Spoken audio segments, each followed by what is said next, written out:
Então, beleza, começa agora oficialmente a nossa sétima aula sobre revisão, né, o assunto paradigmas da programação. E, de começo, eu gostaria de dizer o que seria um paradigma, né, em si, na programação, no mundo da computação. Um paradigma ele vai estar relacionado com uma forma que a gente organiza, estrutura e lida com nossas informações ali.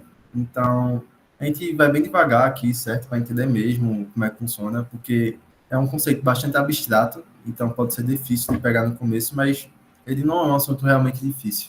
Então, a princípio, a gente viu a programação do jeito de forma estruturada e procedural, onde a gente tinha linhas de códigos aqui em sequência, certo? Elas eram executadas. E, a princípio, para códigos pequenos e coesos que necessitam de pouca lógica, não são realmente códigos muito grandes e robustos. Essa abordagem, a abordagem procedural ou estruturada, é uma abordagem interessante, pois ela serve ali para um propósito básico, entendeu? Ou estruturada. Entretanto, essa abordagem ela vai possuir uma limitação, pois digamos que você tem ali já um problema robusto, certo, para se resolver, que vai necessitar de dezenas ou milhares de linhas de código. Então, obviamente, se você tem muitas linhas de código, mais difícil vai ser de você adicionar algo sem que a outra coisa quebre ao decorrer do código, como também nesse sentido da manutenção do código. Como assim manutenção? Justamente, como eu disse, adicionar algo ou modificar alguma variável sem que algo quebre. Então, tendo isso em vista, temos o paradigma de programação orientada a objeto, que basicamente a gente ele vai trazer uma abstração para coisas que existem na vida real. Então, por exemplo, na programação orientada a objeto, a gente vai ter introduzido o conceito de classe. Que classe, basicamente, vai ser um molde que vai servir para qualquer tipo de coisa que a gente consiga descrever. Então, por exemplo, eu posso criar uma classe de um carro, certo? E aqui, um carro é algo tangível na nossa vida real. Então, a gente pode dizer que é que um carro tem. Um carro, ele tem cor, ele tem modelo, ele tem ano de fabricação, entre outras coisas. Então, a minha classe carro, ela vai estar determinando um molde para os objetos que a gente vai estar manipulando, que nesse caso seria um carro, e esse meu carro, ele vai possuir atributos, que é o que a gente determinou aqui, como cor, modelo e ano de fabricação, certo? E além de atributos ali, variáveis, coisas que nosso carro vai ter, ele também vai ter ações, ele vai possuir ações. Então, a gente determina ações com variáveis, como a gente viu até então, em Python. A gente vai ter um def e algo que ele vai realizar, certo? Então, sei lá, ligar. Então, uma função dentro da minha classe carro, chamada ligar, seria uma ação que esse meu objeto faz. E na orientação a objetos, a gente chama esse tipo de ação de métodos. Então, é um método da minha classe. Esse seria um método da minha classe. Deixa eu escrever aqui, método da classe, certo? E aqui seriam meus atributos de classe. A gente tem isso, a gente tem isso aqui.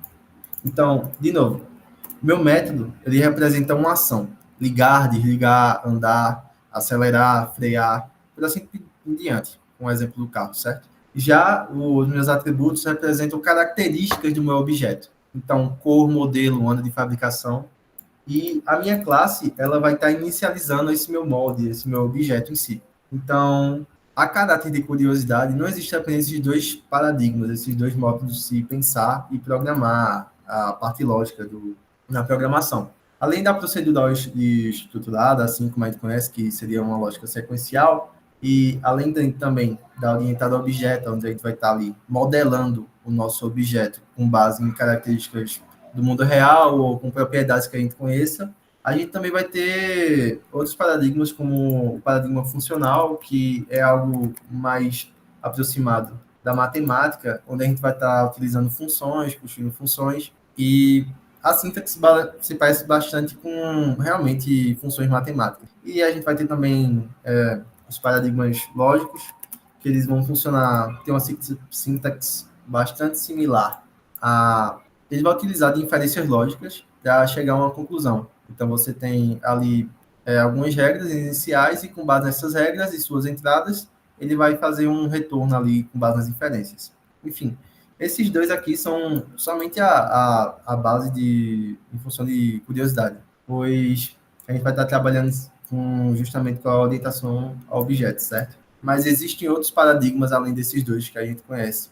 E o primeiro que a gente conhece e esse que a gente vai ver melhor agora, certo? Então, olhando aqui no nosso material, a gente vai ter aqui a definição, certamente, dos dois conceitos. Então, para paradigma de programação, a gente tem que eles vão ser referentes a estilos ou abordagens fundamentais para o desenvolvimento de software. Cada paradigma representa uma maneira particular de pensar sobre como resolver problemas computacionais e organizar o código-fonte. Cada um tem suas próprias regras, técnicas e melhores práticas que definem como o programador deve estruturar e organizar seus códigos e por diante. Então, como eu disse, na programação estruturada, ela vai se basear na ideia de estrutura sequencial e lógica, hierárquica, que é o que a gente viu até então. Então, ela vai utilizar sequências, seleções, repetições, que é o que a gente aprendeu, né?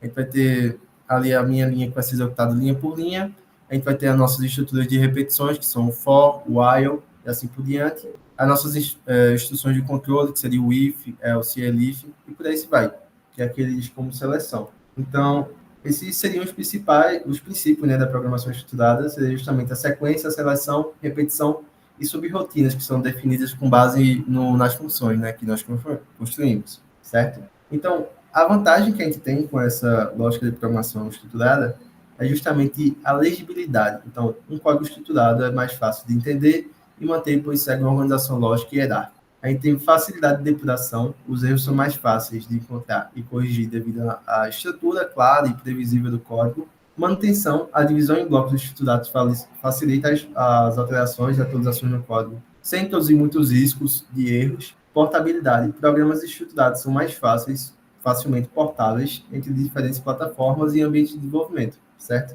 Entretanto, como eu havia falado, uma das desvantagens de programação estruturada é justamente limitações em relação a projetos grandes. Então, em projetos complexos e grandes, com muitas linhas de códigos, vai se tornar difícil garantir todos esses parâmetros aqui que seriam vantagens iniciais, que seria justamente a legibilidade, a depuração, a manutenção e assim por diante. Então, Elson, eu preciso estar utilizando, então, sempre orientação a programação orientada a objetos? Não necessariamente, depende do seu problema. Se ele for um problema complexo, onde tem várias partes, então seria ideal você trabalhar com orientação a objetos, já que você vai estar reduzindo os seus problemas em partes e lidando com eles. Até por questão de trabalhar em conjunto, pois, por exemplo, você pode determinar que, digamos, você esteja fazendo uma pesquisa em conjunto com mais alguns colegas de faculdade e afins da área acadêmica, até mesmo por fora. Então, você pode pegar, delimitar ali que cada um vai construir determinada função para o seu artigo ou projeto e afins, e essas partes vão se conversar no final. A gente vai entender melhor quando a gente for realmente botar a mão na massa.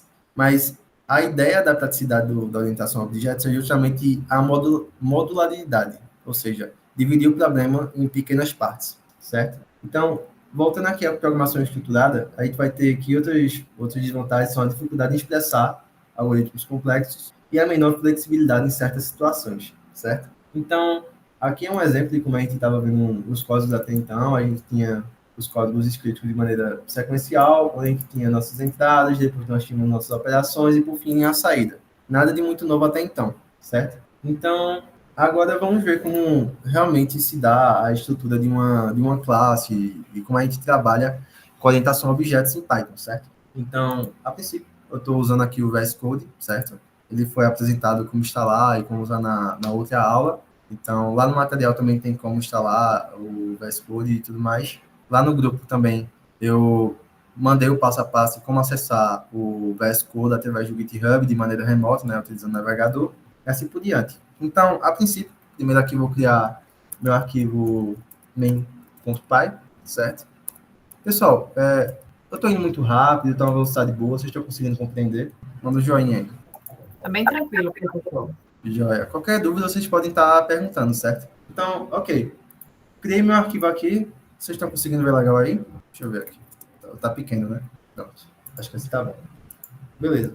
Então, a princípio, vamos, sei lá, definir uma coisa mais próxima da gente aqui para entender melhor o conceito de programação orientada a objetos. Vamos pegar, como eu tinha dito, ela busca trazer abstrações de coisas do nosso mundo real e apenas informações que nós precisamos para resolver um problema. Então, digamos que eu queira modelar aqui uma conta bancária. Então, eu inicio minha classe usando a palavra, né, reservada para a inicialização dela, que seria classe. E aqui eu determino o nome da minha classe. Então, eu posso botar aqui conta, certo? 2 pontos. Essa parte cinza que está aparecendo aqui é por causa do Git Copilot. Aí vocês podem simplesmente ignorar, certo? Então, a minha conta aqui, a gente vai ter, obviamente, o nome da pessoa responsável pela conta, certo? Então, sei lá, vamos Elcio, tudo mais. E essa minha conta, ela vai realizar ações. Então, o que vem aqui, que eu defino logo no começo, como variáveis, saldo, por exemplo, a gente pode definir o saldo. E, por fim, a gente pode definir também ações que essa nossa classe conta, ela vai realizar. Então, o que é que eu posso fazer com a conta bancária? Eu posso depositar valores e é importante entender que em Python, quando a gente está lidando com classes, a gente vai estar instanciando, como eu disse, isso aqui seria o mod, a classe que a gente está construindo aqui seria o mod, só que posteriormente a gente vai instanciar essa classe.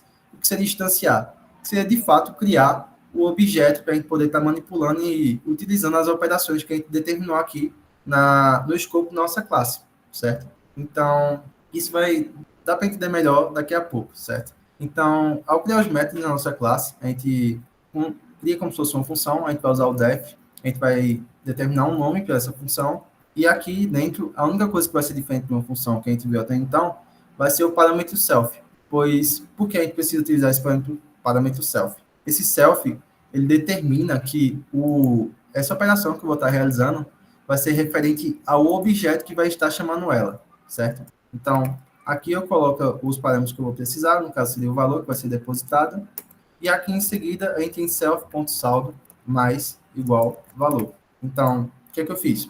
Eu criei uma classe chamada conta, eu defini atributos a ela e criei um método para ela, um método chamado depositar, onde eu ensino um valor e esse valor vai ser acrescentado ao meu saldo inicial, certo? Perdão, um momento. Voltei. Certo. Então, agora eu criei essa minha classe. Quer dizer que eu posso vir aqui, botar depositar e botar um valor aqui. Vai funcionar? Bora ver. Não. Pois depositar, se a gente viu aqui, a gente determinou ele como um método da classe conta. Então, para a gente estar utilizando esse método, a gente precisa instanciar a nossa classe. Então, a gente vai chamar, vai utilizar o nosso mod, como é que a gente instancia, né, essa classe em si? A gente pode determinar uma variável chamada, sei lá, conta Elcio, certo? E a gente usa o símbolo de igualdade e aqui a gente vai estar, de fato, inicializando o nosso objeto. Como? Chamando a nossa classe conta. Conta e 2 parênteses aqui, no caso. Então, com isso, a gente consegue estar utilizando aqui os nossos métodos que foram definidos dentro da nossa classe. Então, vejam, aqui eu criei um mod de como seria a nossa classe conta, e aqui eu inicializei realmente essa classe, certo? Então, vamos ver aqui. Vou botar um print saldo, só para a gente ver o que é que vai sair aqui, certo? E vou rodar agora o programa. Novamente deu erro. Ele está dizendo que saldo não está definido. Por que isso? Quando a gente trabalha com orientação a objetos, a gente precisa definir um construtor. O que é um construtor? Um construtor, ele vai inicializar justamente esses parâmetros que a gente tem, os parâmetros iniciais da nossa conta. E como é que a gente cria esse construtor? A gente vai ter aqui def, como se fosse uma função normal, e a gente vai ter a palavra reservada aqui, em Python, que chama, no caso, 2 underscores, que no caso esqueci o nome, mas esse que é assim aí inferior, init, de novo, e a gente vai usar aqui com o parâmetro self, pois a gente vai estar referenciando justamente a classe que vai estar utilizando esses atributos, que seria conta. Então, aqui, eu boto 2 pontos, e finalmente eu vou estar inicializando de maneira correta os atributos que nosso objeto vai ter, nosso objeto conta vai ter. Então, aqui eu vou colocar self.saldo igual a 0, no caso seria um saldo inicial, referente ao meu objeto aqui, que eu estou acessando, e, além disso, eu também posso receber parâmetros por fora. Então, na minha conta, eu tenho o nome do titular, onde eu vou estar inserindo o nome, sei lá, agência e o que mais? Acho que só, tá de bom tamanho. Então, aqui para o meu objeto estar recebendo os valores que vão ser passados ao inicializar, entre os utiliza um self, ponto, a gente dá o nome da variável, então aqui a gente pode utilizar nome titular, e o nome titular da minha conta vai receber o valor que vai ser passado ao inicializar aqui, certo? E a mesma coisa para a agência, self.agência igual a agência, certo? Então, agora que eu adicionei esses dois parâmetros aqui, que vão ser atributos da minha classe, o que é que eu faço? Se eu rodar aqui, vai funcionar? Novamente vai dar erro, porque como eu adicionei dois parâmetros que precisam ser preenchidos, eu preciso passar esse valor. Pode falar, Dani. Professor, aí nesse definite, você não colocou entre parênteses o saldo, não teria que colocar, não? Não necessariamente. Eu posso inicializar variáveis sem necessariamente estar dentro aqui dos meus parâmetros, entendeu? Eu posso dizer, por exemplo, o saldo inicial, ele pode ser zero, mas eu também posso estar passando um saldo aqui, entendeu? Então, você não fica limitado a simplesmente ter que inserir manualmente aqui. Você pode iniciar um valor, um atributo seu, de acordo com o que você desejar aqui. Então, eu posso colocar saldo igual a zero, ou eu posso estar passando o saldo aqui embaixo. Então, vê. Aqui, deu para entender? Sim. Então, aqui eu posso estar passando o meu nome, sei lá, Elson, nome titular, agência 234 e o saldo igual a 100, certo? Então, se eu rodar isso aqui agora, print saldo. Pronto. Outra coisa, nos meus métodos, como eu vou estar utilizando agora os atributos da minha classe, então eu vou ter que referenciar eles aqui também. Então, eu uso self, certo? Agora rodando, novamente, certo. Ele printou aqui 200, que seria o saldo.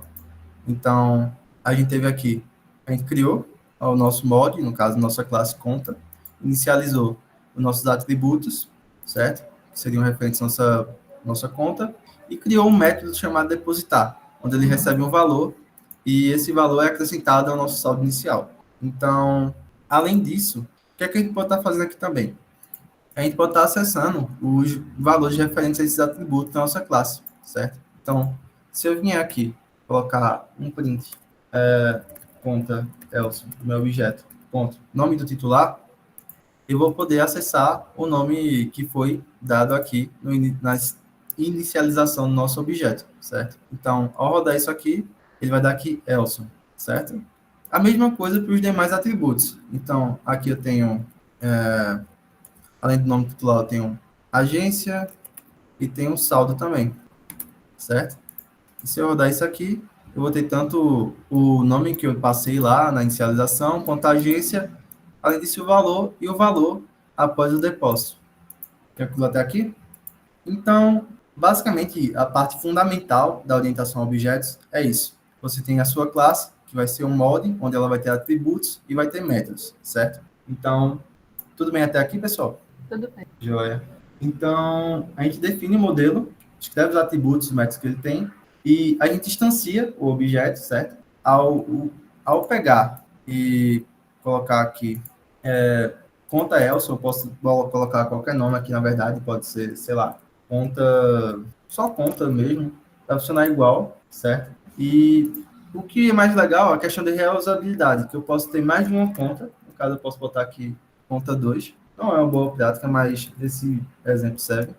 E eu posso instanciar outra conta, e essa outra conta, ela pode receber outros valores, como, sei lá, Jamerson aqui como nome, e a agência dela pode ser outra agência, 253. E o valor inicial de saldo pode ser menos ou mais, 50. E, novamente, eu vou estar podendo utilizar esses mesmos operações que eu fiz aqui para estar acessando as informações dessa minha outra conta. Então, veja, com a construção inicial de uma classe, eu consigo criar vários objetos a partir dela, utilizando as mesmas propriedades, tanto de atributo, e além disso também utilizar os mesmos métodos. Isso evidencia também a reusabilidade, né, do código.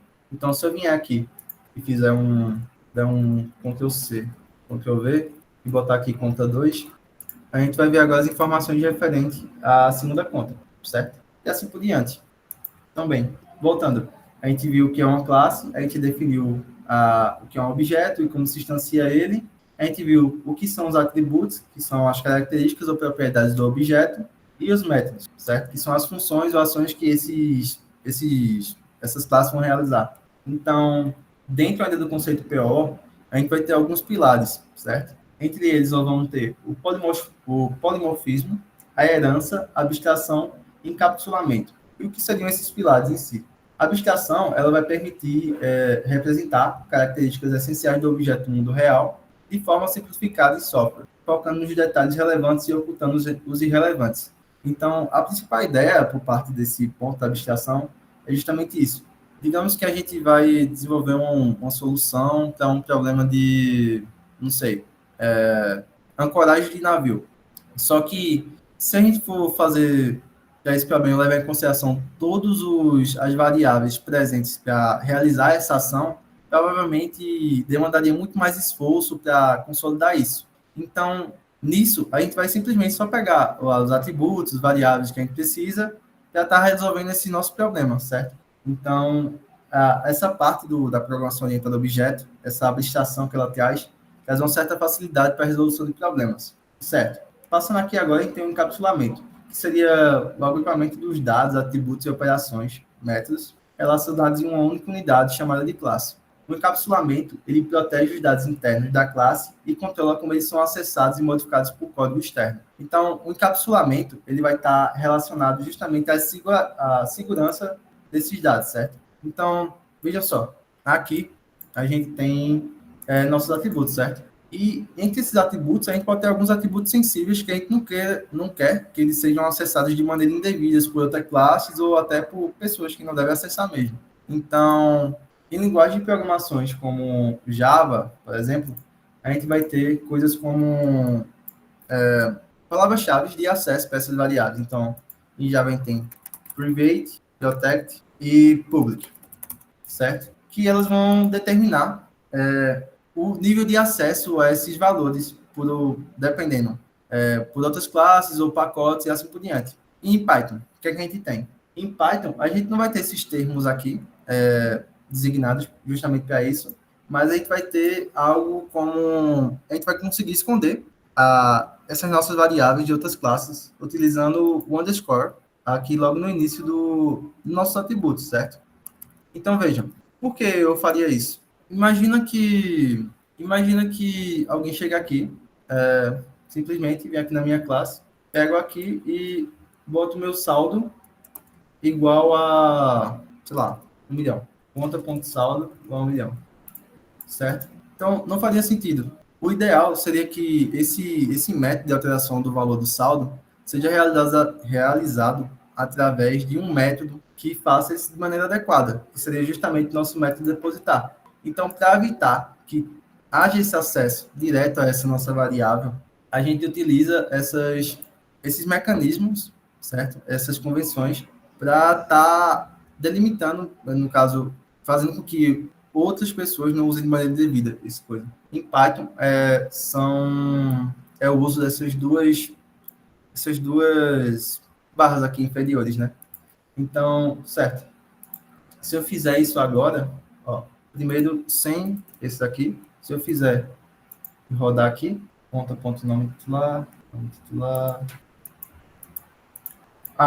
É que ele já deu erro já, porque tá como um atributo privado. Eu vou tirar aqui por enquanto e vou rodar novamente, certo? Então, vejam, aqui printou normalmente o nome do titular, a agência, e aqui eu adicionei o valor do saldo, né? Para 1 milhão dessa primeira conta. Então, essa alteração foi feita e agora a pessoa tem 1 milhão e 100 reais, por assim dizer, na conta. Então, isso não seria muito seguro, né? Dependendo do tipo de dado que a gente está tratando ali.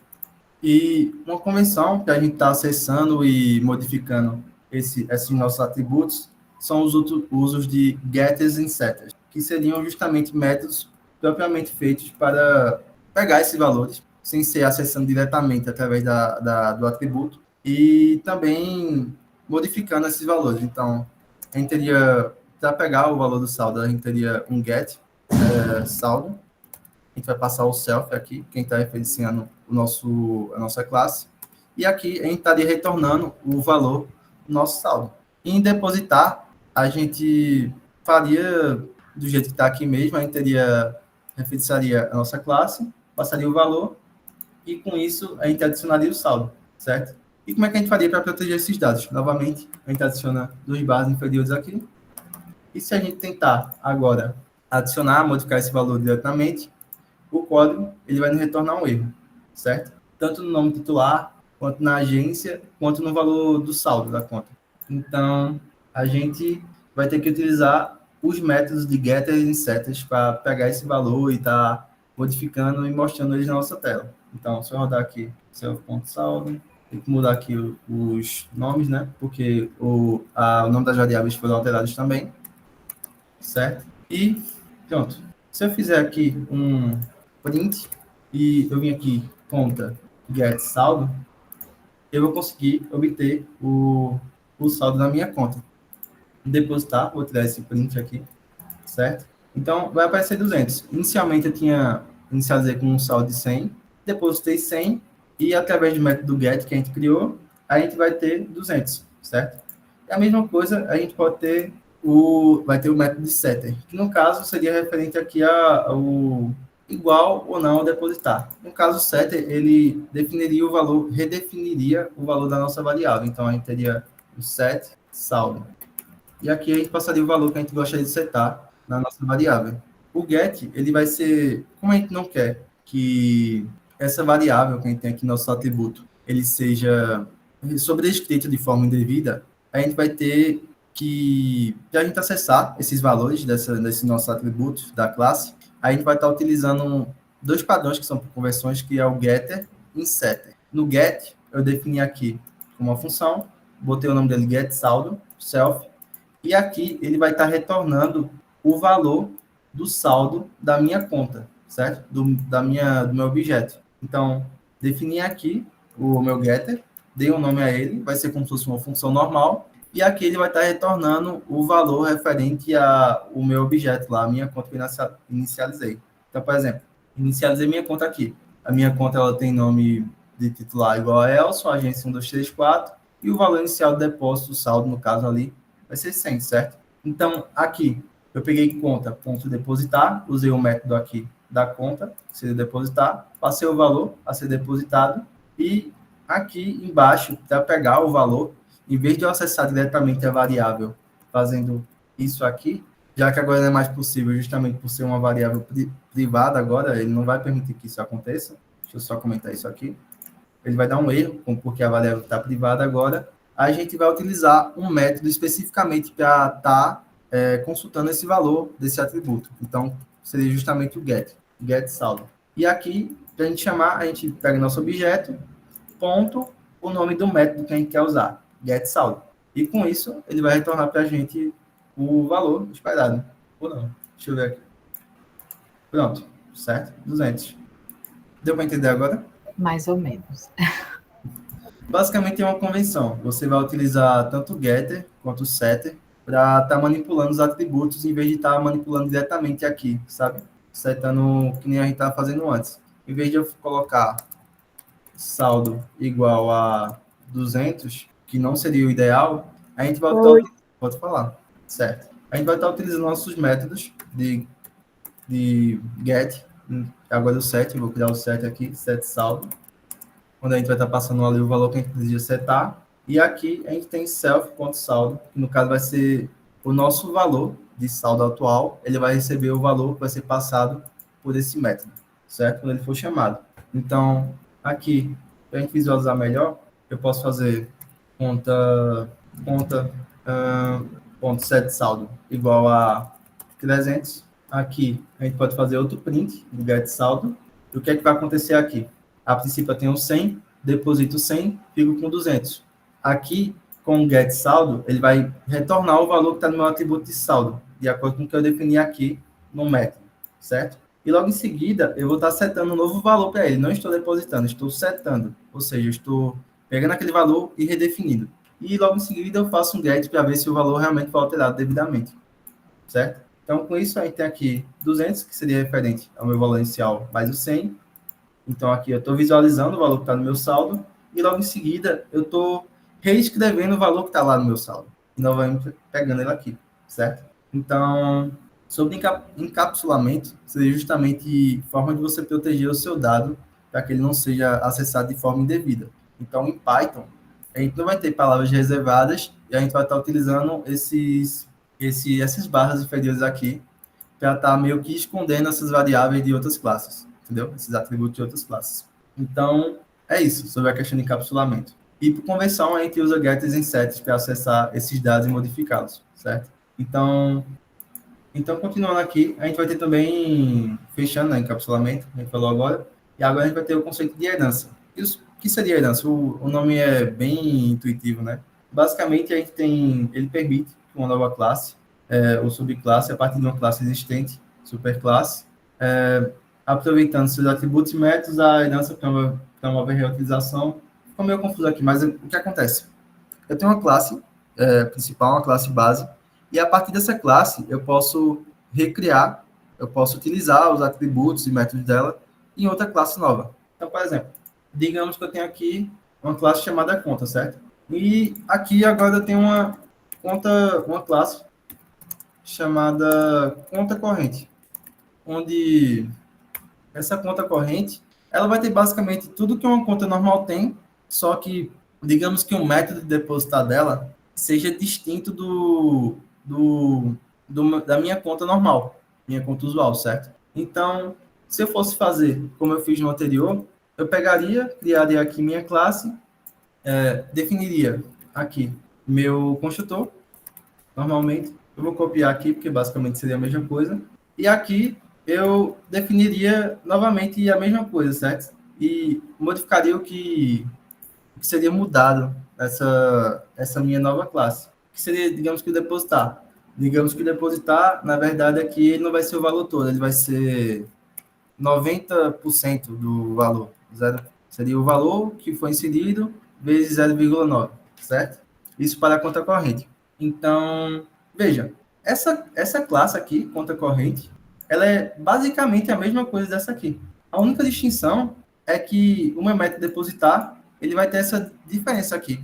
Então, para evitar reescrever isso aqui novamente, a gente pode estar utilizando o conceito de herança, onde a minha conta corrente, ela vai ser uma classe filha, por assim dizer, da minha classe principal, minha classe base, chamada conta. E agora, ao fazer isso, eu tenho que minha conta corrente, ela vai ter os mesmos atributos, ou seja, nome titular, agência e saldo, como também ela vai ter os mesmos métodos, certo? Get saldo, set saldo e depositar. Então, veja, se eu vier aqui agora e instanciar uma conta corrente, certo? Como é que eu faço? Conta corrente, digito aqui o nome do objeto que eu vou manipular e inicializo a minha conta. Então, aqui, digamos que eu tenho que, sei lá, Diana, e o número da agência dela seja 5231. E, inicialmente, ela tenha 0 de saldo, certo? Então, vejam, eu estou inicializando aqui uma conta corrente, a minha classe conta corrente. Só que aqui nela, basicamente, eu não estou passando nada nela, certo? E ela está herdando tudo que tem aqui da minha classe conta. Então, o que acontece na herança? Com isso, a gente vai conseguir utilizar tanto os atributos aqui, quanto os métodos, certo? Então, inicializei aqui a minha conta corrente, passei os parâmetros iniciais, e agora a gente consegue usar aqui a nossa instância e também os métodos da minha classe base, que seria getSaldo, por exemplo. Então, com isso, posso fazer isso aqui. E quando eu printar, conta. Deixa eu só fazer um super. Certo. Aqui eu posso estar definindo o construtor. Normalmente isso aqui é só para evitar dar erro de escopo, porque como eu vou ter os 2 pontos, ele viu aqui como erro de escopo. Mas enfim, aqui eu defino o construtor, onde tem self, nome titular, agência e saldo. E esse meu super, ele define, é uma função, um método, que define os atributos que eu vou estar trazendo da minha classe pai, que seria a classe conta. Então aqui eu tenho um init, onde tem o nome titular, agência e saldo, certo? Então, ao rodar aqui, a gente tem os valores 0, 200 e 300. Deixa eu tirar esses aqui de baixo, certo? Pronto, 0, que é justamente o valor que eu tenho aqui na minha conta corrente. Se eu botar 50 aqui, a gente vai ver 50. E assim por diante. Então, eu não precisei reescrever tudo isso aqui, certo? O que nos proporciona uma maior legibilidade. E faz sentido. Se eu tenho uma conta que ela é diferente de alguma forma, ela só muda algumas poucas coisas. Digamos que na minha conta corrente aqui, ela tenha um outro parâmetro, sei lá, digamos que ela tenha um dígito final diferente. Então, aqui eu posso usar todos os meus parâmetros da minha atributos da minha classe Py, utilizando o super. E aqui embaixo, eu posso estar utilizando o meu atributo que vai ser recebido a mais, certo? Então, aqui eu passo 7, por exemplo. E isso funciona, certo? Eu não vou precisar reescrever isso aqui tudo. Então, o conceito de herança, ele vai estar atrelado a isso, a reutilização de código, certo? Para não precisar ter tanta sobrescrita da mesma coisa. E a mesma, por exemplo, digamos agora que a minha conta corrente, ela também vai ter um método de depositar. Só que o método de depositar dela é diferente do método de depositar aqui da minha classe conta. Então, como é que eu faço? Normal. Você vai, novamente, como se você estivesse criando um método do zero, você vai definir um método com o mesmo nome, passar self valor, self.set valor, set saldo, no caso. Aqui não é necessário, botar self.saldo, mais igual ao valor, digamos que 90% desse valor, e assim por diante.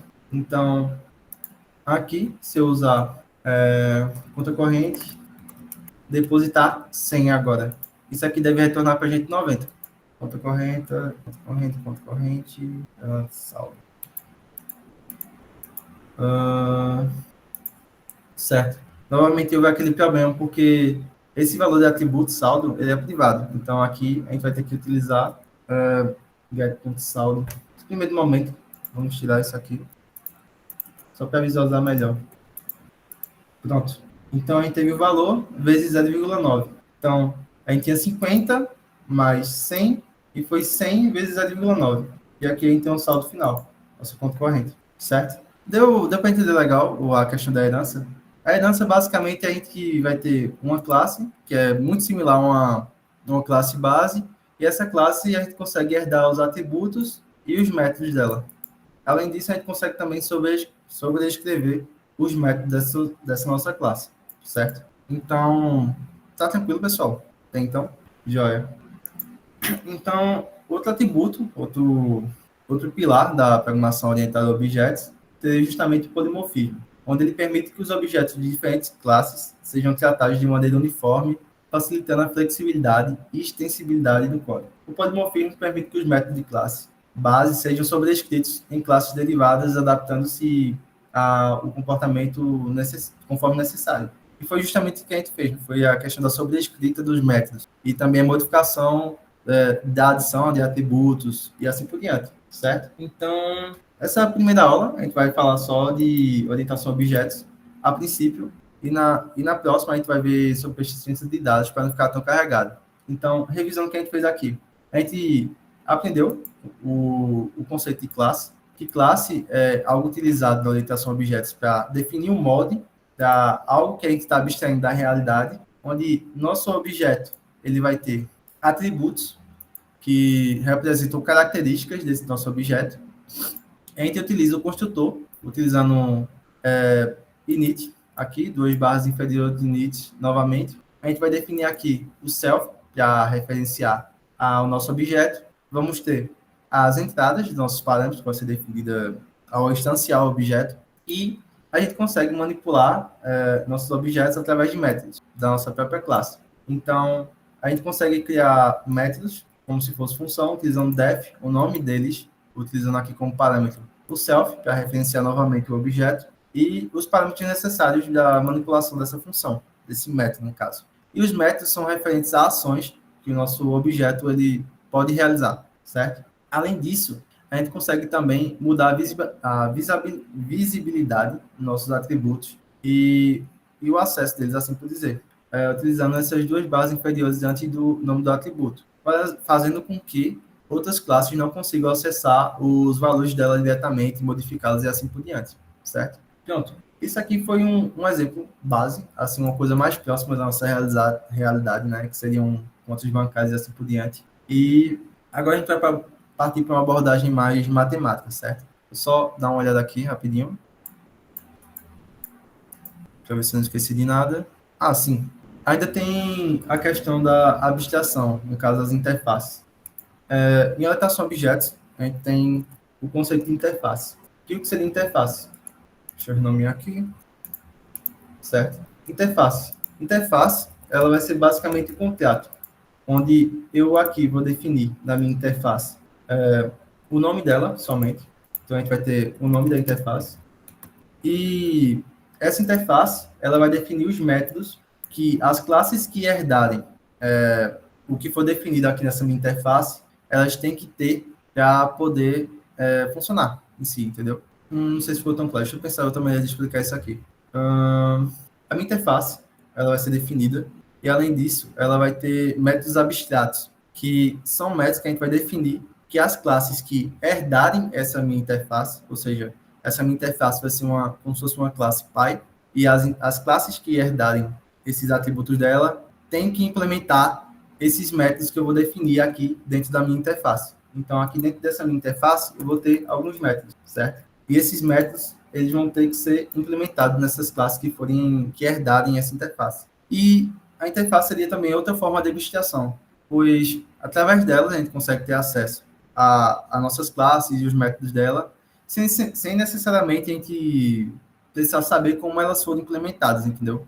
Então, uma coisa muito legal da programação orientada a objetos, que ao a gente definir aqui os nossos métodos e a gente ter aqui nossas classes, eu posso simplesmente iniciar minha classe, eu sei que existe o método depositar, e eu não necessariamente preciso saber como é que ele faz essa operação para depositar esse valor. Eu sei que ele precisa de uma entrada de algum valor específico, então eu insiro esse valor e necessariamente eu preciso saber como funciona ali por trás, entendeu? Então, a abstração, a orientação a objeto, ele traz esse tipo de vantagem. E a interface, ela busca também trazer uma maior abrangência desse recurso, né? Então, como é que funciona? Aqui, a gente vai definir from ABC, import ABC, e abstract método. E aqui, a nossa interface, a gente vai definir como se fosse uma classe normal. A gente vai ter classe, digamos que seja uma classe de conta, certo? Interface conta. E aqui ela recebe o ABC padrão, que são os métodos aí necessários para implementar a interface. E aqui ela vai ter uma notação chamada abstract method. Uma notação utilizada para indicar que esses são métodos abstratos, certo? E com isso, a gente vai definir o que é que essas nossas classes que herdarem a interface conta, elas vão precisar ter de método, certo? Então, aqui eu tenho depositar, e aqui eu tenho a forma o que ela vai receber. E aqui vejam que eu não tenho a implementação de como vai ser esse depositar. Eu simplesmente defino que a minha interface ela tem um método chamado depositar, ela tem esses parâmetros e ela tem um pass aqui, logo em seguida. Então vejam, se eu vier aqui na minha classe conta, essa minha classe conta, ela herdar, primeiro eu tenho que importar, então interfaces, importe, interface conta, certo? Beleza. E aqui eu passo interface conta. Nesse primeiro momento, eu vou estar comentando essa segunda classe e apagando isso aqui. Então, beleza.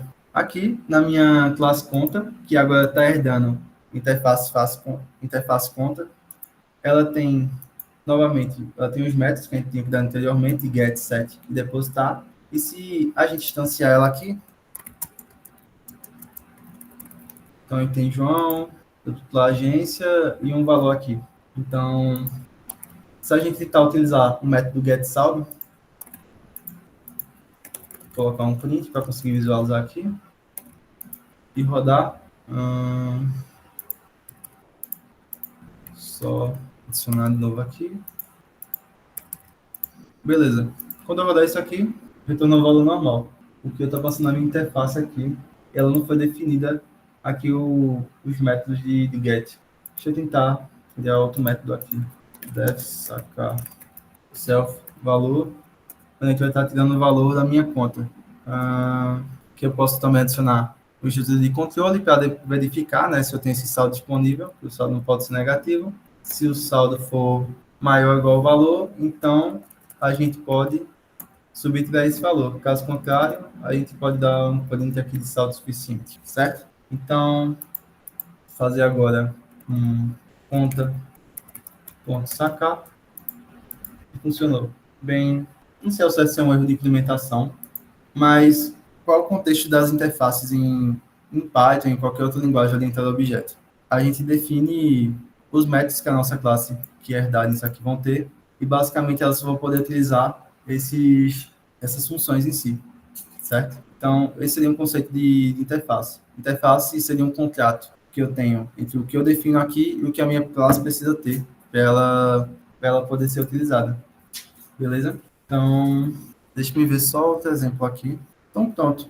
Sobre a parte de POO, a gente conseguiu ver abstração, encapsulamento, herança e polimorfismo. Vocês têm alguma dúvida aí? Querem tirar?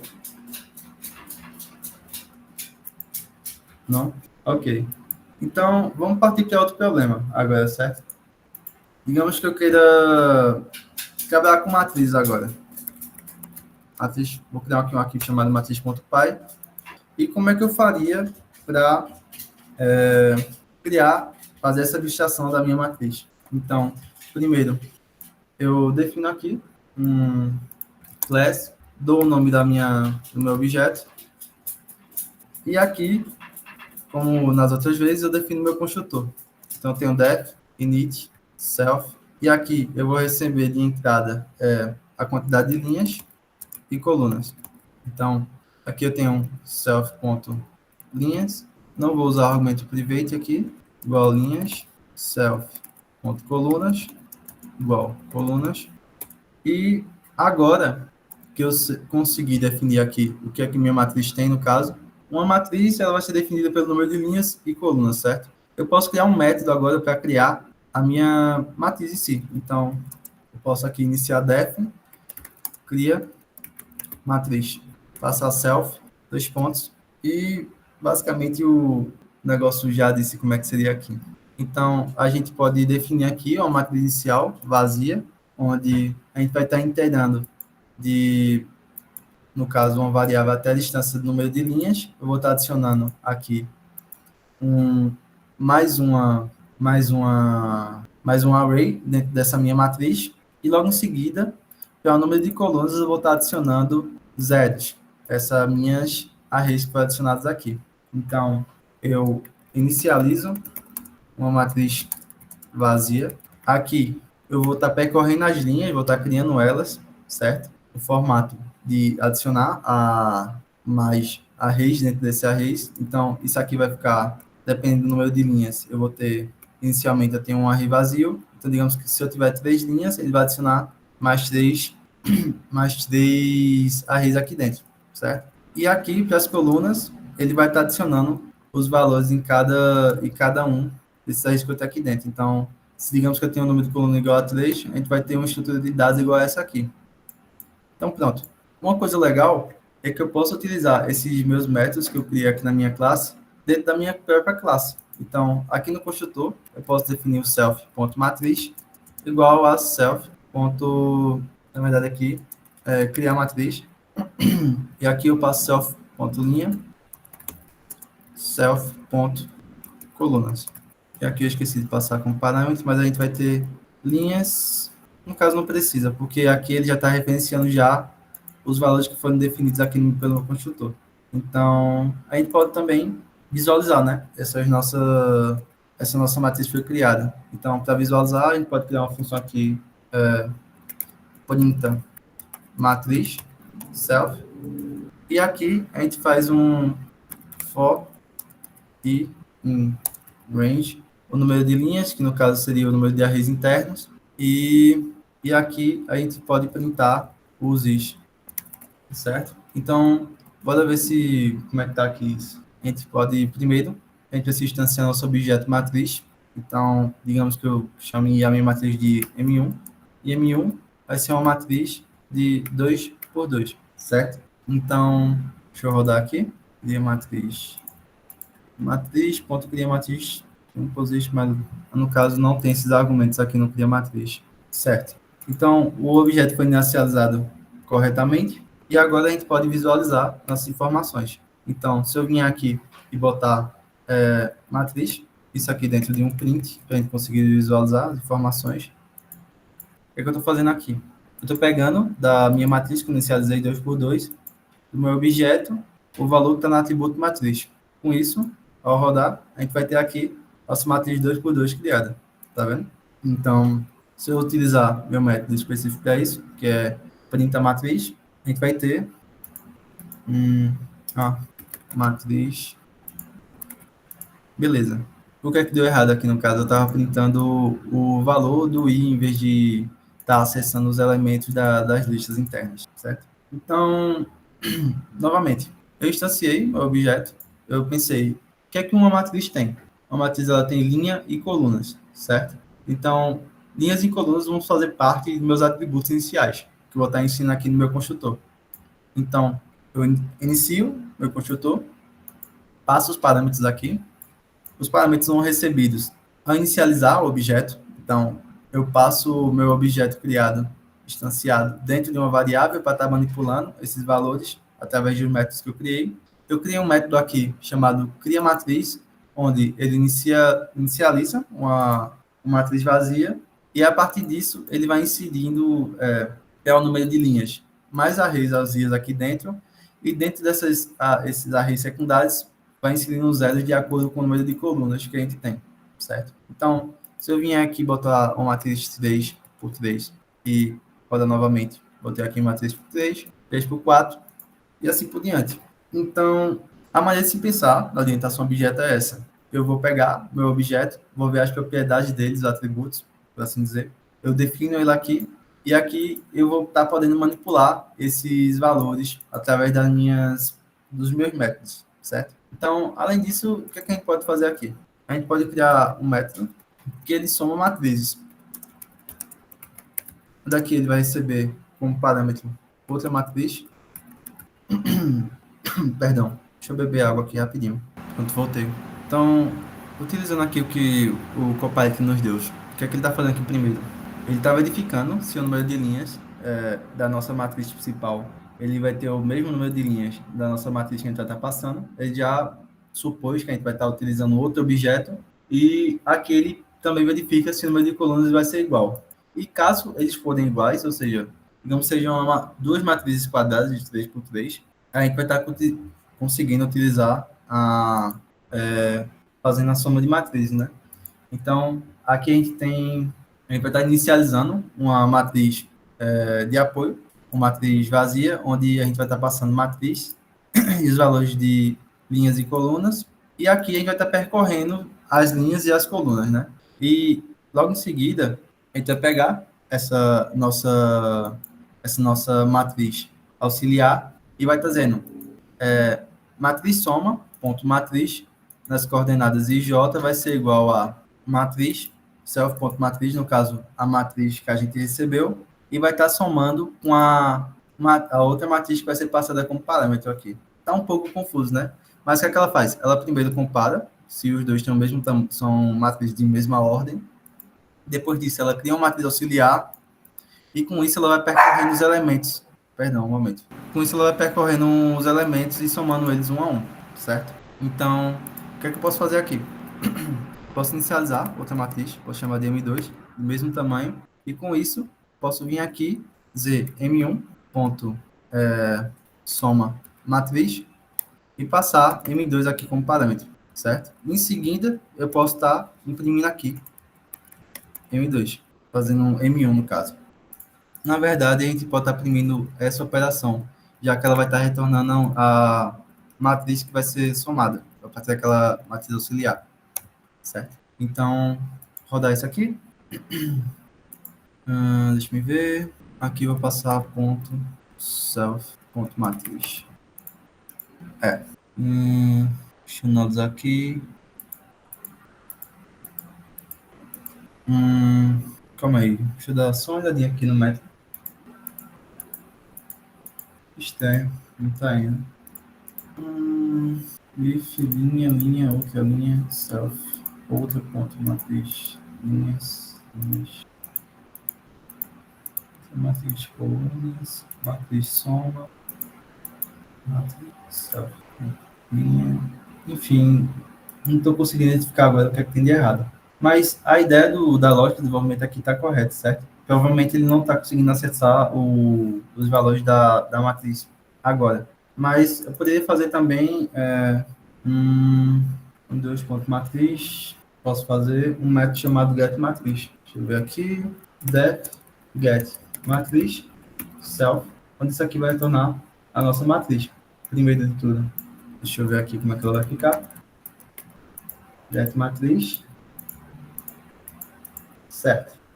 E agora, se a gente voltar aqui, em vez de utilizar processo direto, a gente utilizar get matriz e rodar outra matriz com linhas. No caso, estou recebendo parâmetros aqui e filhinhas, outra matriz, filhinhas, main, outra matriz, certo, colunas, x, outra matriz, certo. Aqui eu estou verificando agora o número de linhas de acordo com o tamanho da matriz, e aqui eu estou verificando agora a quantidade de colunas com base no zero. Então, com isso, outra matriz, ponto matriz, linha. Pronto, aqui retornou 0, 0, 0, justamente porque os valores dela são 0, certo?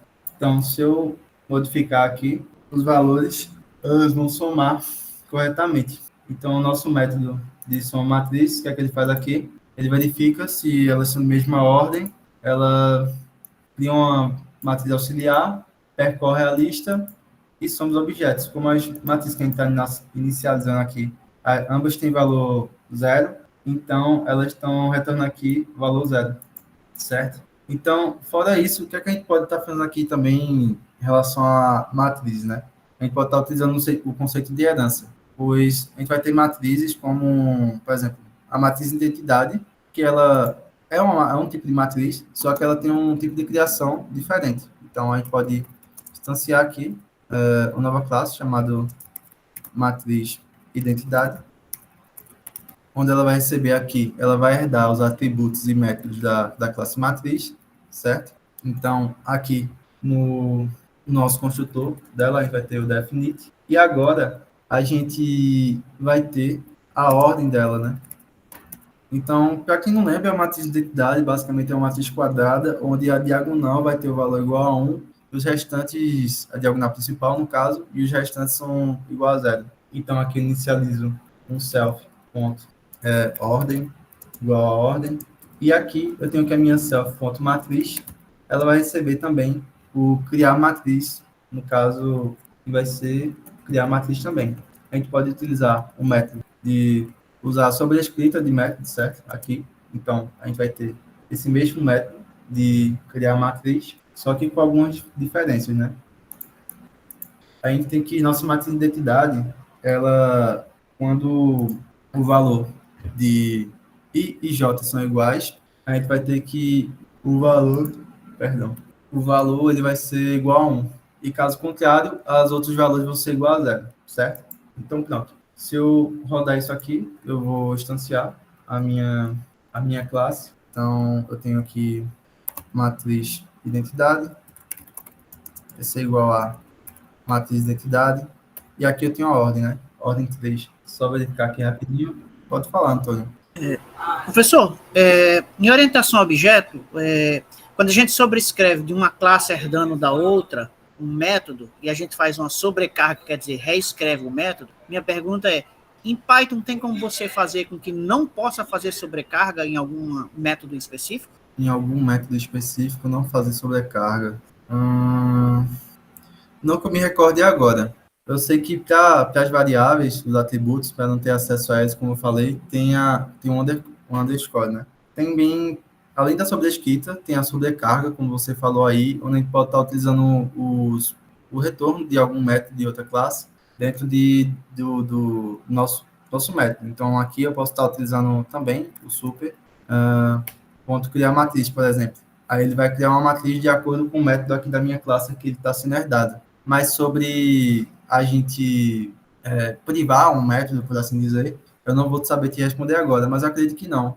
Pois, por exemplo, como Python, diferente de Java e outras linguagens, não possui essas palavras, como é que se diz? Essas palavras definidas para essa questão de como os dados vão ser visíveis para as outras classes, boa parte dessas coisas vão ser por convenção, entendeu? Então, novamente, no momento eu não sei dizer se também existe essa possibilidade de esconder um método para outras classes, certo? Mas eu vou pesquisar e na próxima aula eu trago algo sobre, tá bom? Então, beleza. Aqui eu consigo sobrescrever minha classe. Aqui, na verdade, a gente também vai ter vai ter linhas e colunas. E aqui a gente define a quantidade de linhas e colunas. São dados. Ok.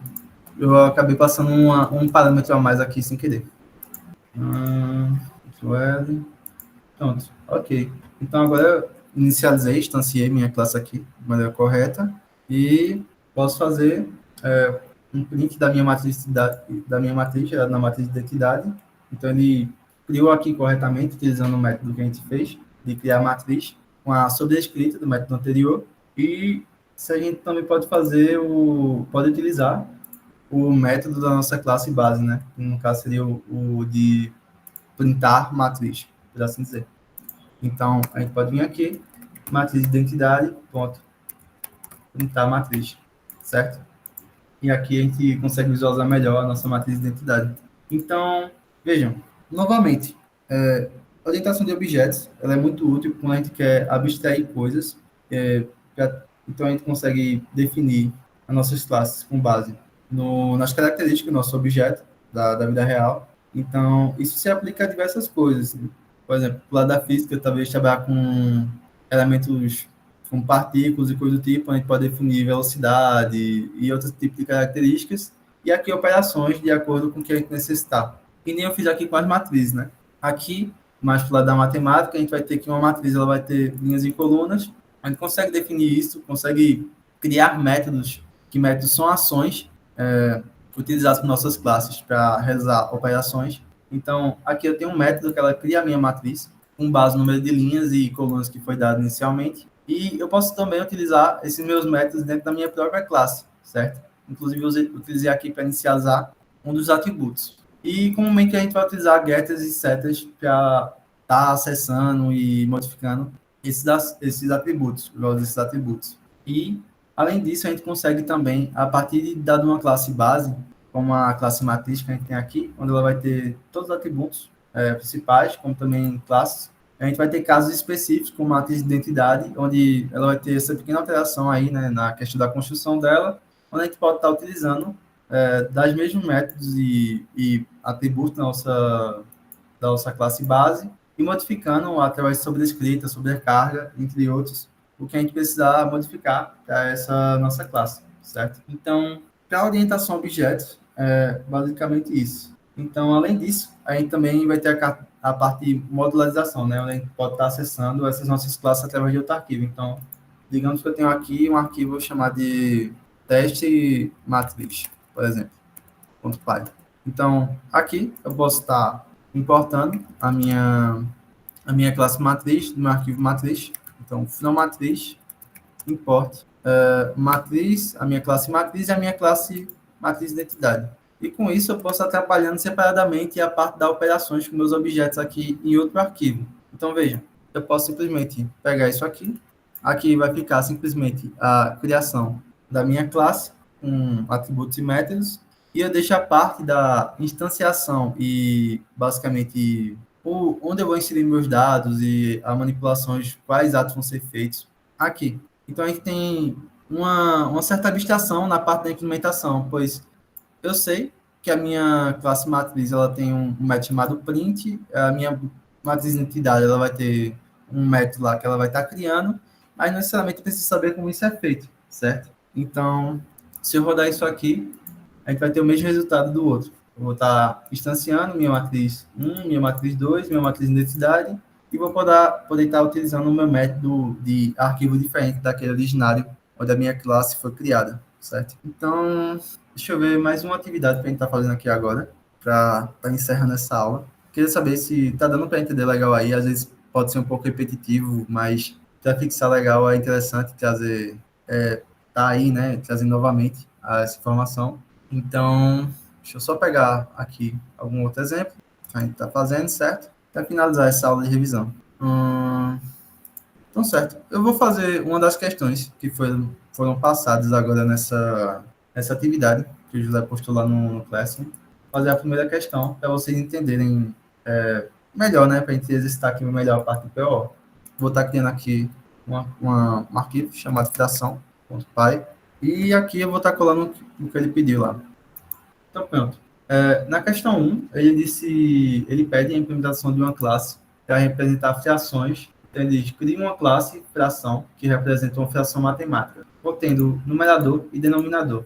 A classe deve implementar as seguintes funcionalidades: adição, subtração, multiplicação e divisão de frações. Então, a comparação entre frações, igualdade maior que, menor que, simplificação automática da fração após cada operação e conversão da fração para o número decimal. E a impressão da fração deve ser no formato numerador e denominador. Então, aqui ele dá um exemplo de uso, que no caso seria, a gente vai estar instanciando essa classe, usando os valores 1 e 2, e 3 e 4 para cada uma das frações. E aqui, dadas as operações, a gente deve retornar esses valores aqui específicos. Eu vou comentar isso aqui, não dá nenhum problema.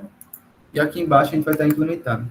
Então, primeiro, ele pede que a gente implemente uma classe para representar frações. Então, ele diz, cria uma classe fração. Então, aqui, eu venho e boto classe fração, certo? Nessa minha classe, ela vai ser uma representação de uma fração matemática, e ela vai conter numerador e denominador. Então, def, vou estar aqui inicializando meu construtor, init, self, numerador, denominador. Vão ser os parâmetros que vão estar sendo passados ali inicialmente, né? Então, aqui eu tenho self.numerador e self.denominador, certo? Então, se eu vier aqui botar fração 1 igual a fração, passando os valores que ele deu aqui, no caso do primeiro foi 1 e 2, e o segundo foi 3 e 4. Então, fração 2 igual a fração 3 e 4, certo? Se eu rodar aqui, certo, inicializou normalmente aqui minhas variáveis. Se eu tentar acessar meus valores aqui, saldo não, aqui é numerador. Obviamente, vai dar errado, né? Porque minhas variáveis elas não estão visíveis. Então, se eu rodar aqui, ó, não está definido, certo? Então, aqui eu posso estar também definindo meus métodos para estar visualizando essas variáveis de get numerador, self.numerador e get denominador.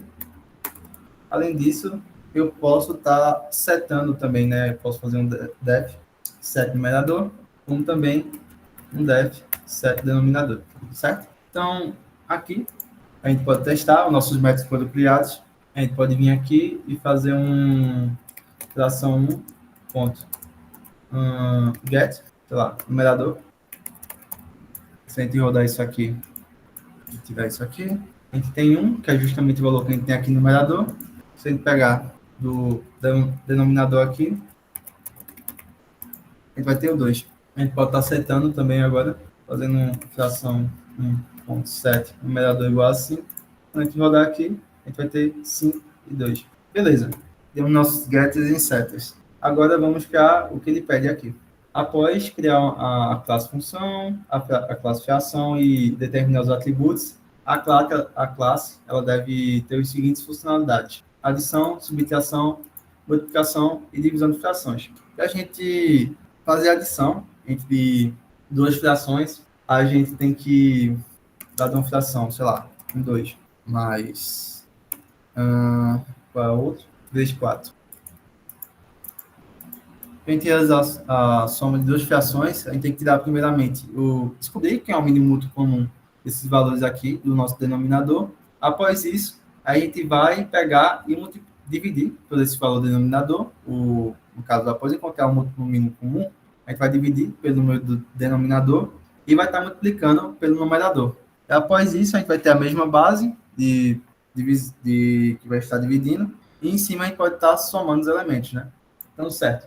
Vamos criar aqui a nossa função def soma fração, passando no self, e aqui a gente vai estar passando a outra fração, certo? Então, primeiro, O que é que a gente precisa, na verdade? A gente precisa criar uma função auxiliar que vai determinar esse múltiplo mínimo comum. Então, posso criar aqui um método chamado MMC, onde ele recebe A e B, e ele verifica se...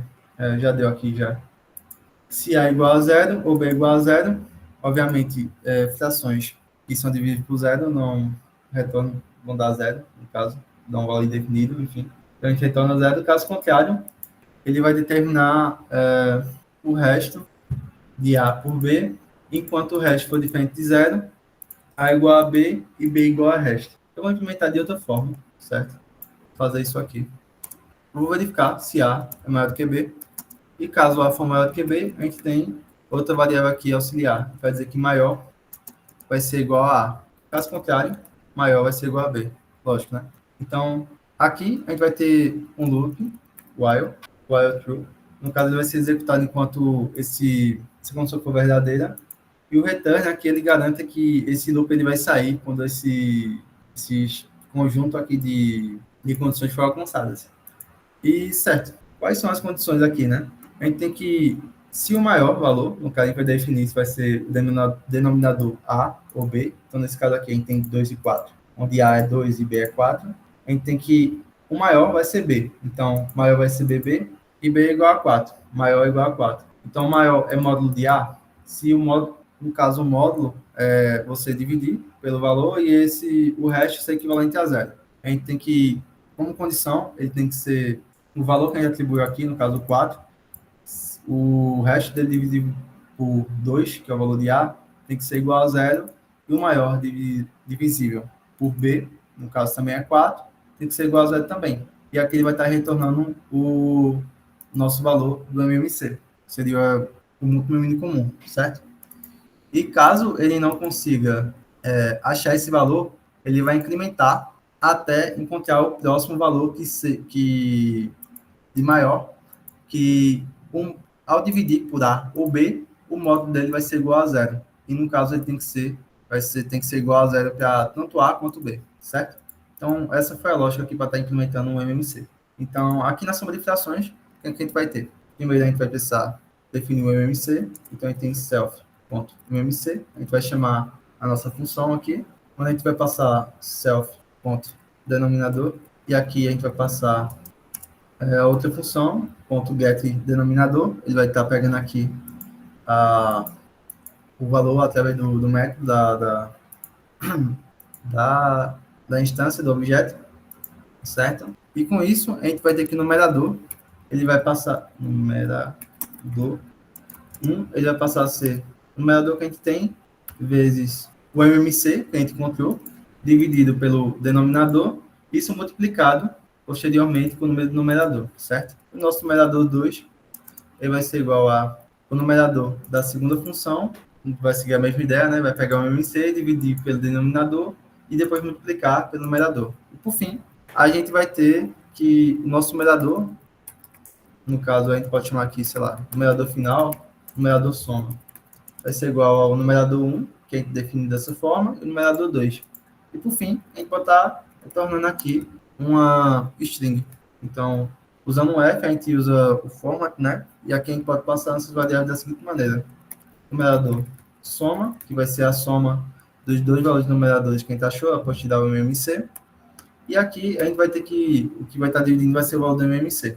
Então, basta testar aqui agora, né? Então, a gente chama aqui fração 1, ponto, qual é o nome que eu dei aqui? Soma fração. E aqui a gente vai ter fração 2, passando como parâmetro. A gente rodar, deixa eu tirar isso aqui. Não foi. Deixa eu botar um print. Não retornou nenhum erro. Certo. Aqui, a gente teve 5 e 4. Então, é justamente o que ele teve aqui, ó. A soma de F1 mais F2 já vai tornar 5 sobre 4. Então, beleza. A adição está feita. Agora, o que falta é a subtração e a multiplicação e divisão de fração. A subtração, ela vai ser similar à soma, só que vai mudar vai ser o sinal. Então, a gente pode vir aqui, copiar e mudar aqui o valor. Então, se a gente chamar novamente isso aqui e passar subtração, o que é que eu fiz aqui? Eu copiei a função soma, que a gente fez aqui agora, o método, né? e simplesmente só mudei a parte final aqui, que tanto na subtração quanto na soma, a gente vai achar o mínimo múltiplo comum, vai dividir pelo número do denominador, depois vai multiplicar pelo numerador, e, com fim, só que vai mudar, vai ser justamente essa operação entre os numeradores que foram encontrados, né? Então, aqui eu tenho minha novo método chamado subtração, e se eu rodar aqui, a gente tem menos 1 sobre 4, tá certo isso? 3 oitavos. Bora ver o que deu errado. A gente tem aqui 2 e 4, a MC vai ser 4, no caso... isso aqui é multiplicação. Justo. A gente vai ter 4 sobre 2, 2 menos 3, menos 1 sobre 4. Tá certo. Então, a gente montou aqui o nosso método de subtração, de fração, e agora a gente vai para o de multiplicação. A gente vai estar recebendo a outra fração. Aqui a gente vai ter que o numerador vai ser a multiplicação do nosso numerador, do nosso objeto, com o do outro, que a gente quer multiplicar. O denominador, a mesma coisa também. E, por fim, a gente vai estar retornando aqui como a gente fez, no formato especificado. Então, se a gente pegar aqui, fizer um print, e chamar a nossa função multiplicação, 3 oitavos, como está aqui determinado. Então, pronto. Adição, subtração, multiplicação já foi. E agora a divisão de frações. Na divisão de frações, a gente tem que uma fração dividida por outra, ela vai ser igual a A vezes, deixa eu ver aqui, A vezes D sobre B vezes C, onde A e D vai ser referente ao numerador da primeira fração, que seria o valor A, e o valor D seria referente ao denominador da segunda fração. Já aqui, na parte do denominador dessa fração do lado direito, vai ser referente ao denominador da nossa primeira função vezes o numerador da nossa segunda fração, certo? Então, para implementar isso vai ser bem simples, vai ser basicamente parecido com a nossa função de fração, de multiplicação também. Então, a gente tem def, divisão, fração, ela vai receber outra fração, 2 pontos aqui. A gente vai ter que o nosso numerador ele vai ser o numerador da nossa primeira fração vezes o denominador da nossa fração que a gente vai estar recebendo aqui. Então, numerador vai ser igual a self, ponto, numerador, vezes outra fração, ponto, get, denominador, certo? Quem vai ser nosso denominador? Ele vai ser o denominador da nossa primeira fração vezes o numerador da segunda, certo? E com isso, aqui a gente bota no final um return, e agora basta testar, né? Tá bem tranquilo, eu acredito, isso aqui. Divisão fração. Certo, pessoal? Vocês estão conseguindo compreender? Estão conseguindo acompanhar? Tudo ok aí? Joia. Então, deixa eu ver o que mais ele pede aqui. A gente fez divisão, subtração, multiplicação, divisão de frações. Agora ele pede comparação. A comparação entre frações, basicamente, a gente vai ter que sem tirar o MMC, eles vão ter o mesmo fator de divisão e o que vai mudar, o que vai diferenciar se um é maior do que o outro vai ser o valor do numerador, certo? Então, a gente pode vir aqui e criar uma função, um método, no caso, chamado compara fração. Ele recebe self, outra fração, e aqui ele vai tirar o denominador, no caso de ambos, né? Então, MMC vai ser igual a self.mmc, aí vai passar o denominador de ambos. Com isso, a gente vai achar o numerador 1 e vai achar o numerador 2. Como? No mesmo esquema da soma e da subtração. A gente vai dividir o MMC, que a gente encontrou, pelo valor do denominador de cada uma das frações, e depois multiplicar pelo numerador. Com isso, agora, a única parte que a gente vai ter vai ser uma verificação. Se o numerador 1 for igual ao numerador 2, no caso a gente vai ter 3 possibilidades, né? Eles vão ser, um vai ser menor ou maior do que o outro, essas seriam 2 possibilidades, ou eles vão ser iguais. Então, aqui a gente tem que, se eles forem iguais, as frações vai tornar as frações são iguais. Se o numerador for maior do que o numerador 2, a primeira fração é maior do que a segunda, e caso contrário, a primeira fração é maior do que a segunda. Então, a gente pode fazer aqui, a gente vai ter a primeira fração é menor que a segunda. 1/2 é menor do que 3 quartos. E acredito que eu fiz boa parte das questões aqui já, Acho que deu para entender bem a ideia de programação orientada a objetos.